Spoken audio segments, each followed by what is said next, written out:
Hey everyone, and welcome back to the channel. Today, I've got a story for you that sounds like it's straight out of a Hollywood movie, but I promise you, it's 100% real. It's a tale of corporate drama, unexpected revenge, and how one seemingly small role can hold all the power. This is the story of how a company's scheduler went from being threatened over his bonus to walking away with a 7-figure payday. Our story starts inside a massive, multi-billion-dollar construction company. Think giant projects, sprawling building sites, and timelines measured in years, not months. The budgets are astronomical, and every single day of delay can cost millions. In the middle of all this chaos is our protagonist. Let's call him Dave. Dave isn't a high-flying executive or a star architect. He's a project scheduler. Now, if you're not in the construction or project management world, that title might not sound very glamorous. You might picture someone just plugging dates into a calendar. But you'd be wrong. In a company this size, the scheduler is the master of a very complex universe. Dave was a wizard with this software. He'd been with the company for years and knew its inner workings better than anyone. He understood not just the software, but the real-world implications of every entry. He knew which contractors were reliable, how long it took to get permits, and all the little things that could derail a multi-million-dollar plan. He was meticulous, dedicated, and honestly, the unsung hero of many successful projects. But here's the catch. Because his role was so specialized and technical, the higher-ups didn't really understand what he did. They just saw the output the schedule and took it for granted. To them, he was just a guy who worked with some complicated software, a cog in the machine. This misunderstanding came to a head during bonus season. The company had a rough year. A few projects had run over budget and passed their deadlines. The executives were feeling the heat from the board and were looking for places to cut costs, and their eyes landed on the bonuses. A senior vice president, a man known for his aggressive, top-down management style, called a meeting with several department heads, including Dave's direct manager. The VP made it clear budgets were tight, and they needed to trim the fat. He pointed fingers, and somehow, the conversation turned to the project delays. And that's when the threat was made. The VP, in his infinite wisdom, decided that the schedulers were somehow to blame for the projects not meeting their unrealistic, executive-mandated deadlines. He told Dave's manager, "Tell your scheduler guy, if we have one more major project delay, he can forget about his bonus. In fact, he might want to start polishing his resume."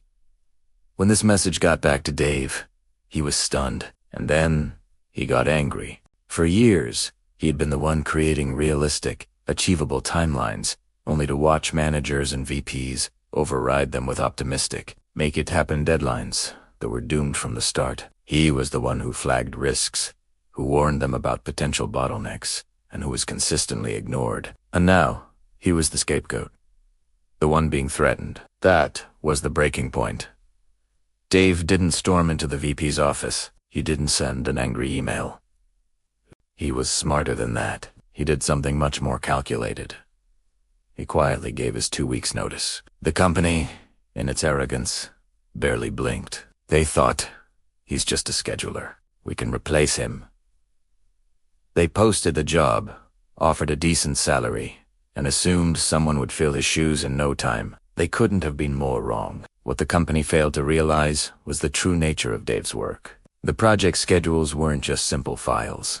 They were incredibly complex, living documents. And Dave, over the years, had developed his own unique system, his own shorthand, his own logic within the Primavera P6 software. It was all perfectly functional and brilliant, but it was also uniquely asterisk. Without him to explain it, it was like trying to read a manuscript in a language only one person speaks. The first new scheduler they hired lasted a week. He took one look at the maze of interconnected data and quit, saying it was incomprehensible. The second one, a highly paid consultant, spent 2 weeks trying to make sense of it before admitting defeat. He told the management, "I can't edit this. I'd have to rebuild the entire thing from scratch."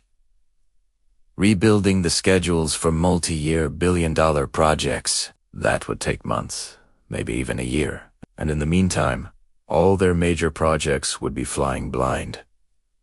Suddenly, panic set in. Projects were grinding to a halt.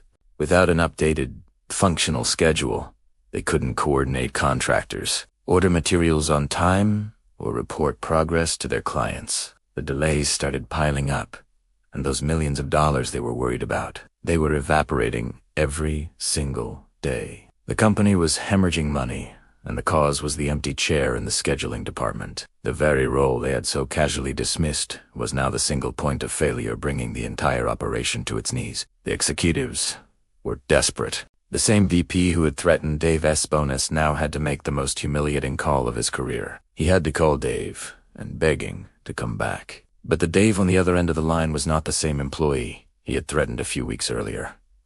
Dave had realized his own value. He had leverage, and he was about to use it. When they asked him to come back as an employee, he politely declined. "I've started my own consulting firm," he told them. The executives desperascadest. Okay, what are your rates? We'll hire you as a consultant." Dave was ready. He had already drawn up a contract. He wasn't just going to maintain the schedules anymore. He was going to sell them the keys to their own kingdom.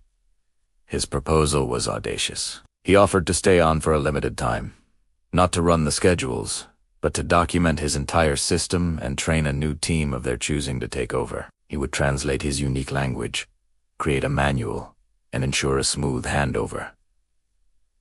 And for this service, his fee was a cool $1 million. But wait, there's more. The contract also stipulated a hefty monthly retainer for ongoing support for the next 2 years, pushing the total value of the deal well into 7 figures. The company's executives were floored.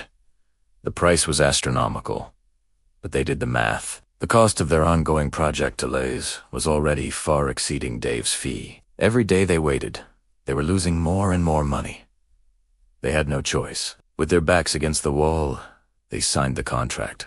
The very man they had threatened over a bonus of maybe a few $1,000s was now being handed a check for over $1 million. Dave returned to the office, not as a downtrodden employee, but as a high-powered consultant. He walked past the same VP who had threatened him, but now the power dynamic was completely flipped. He spent the next few months meticulously documenting his processes, training a new team, and ensuring the company could finally stand on its own 2 feet. And then, with his 7-figure fee secured, he walked away for good, leaving behind a very expensive lesson for the company. The lesson is so important. Never underestimate the value of any role, no matter how small or technical it may seem. The people who handle the critical details, the unsexy parts of the business, are often the ones holding everything together. True value isn't always in a fancy title or a corner office. Sometimes it's in the quiet, specialized expertise that everyone else takes for granted. Dave's story is the ultimate example of knowing your worth and, when the time is right, making sure everyone else knows it too.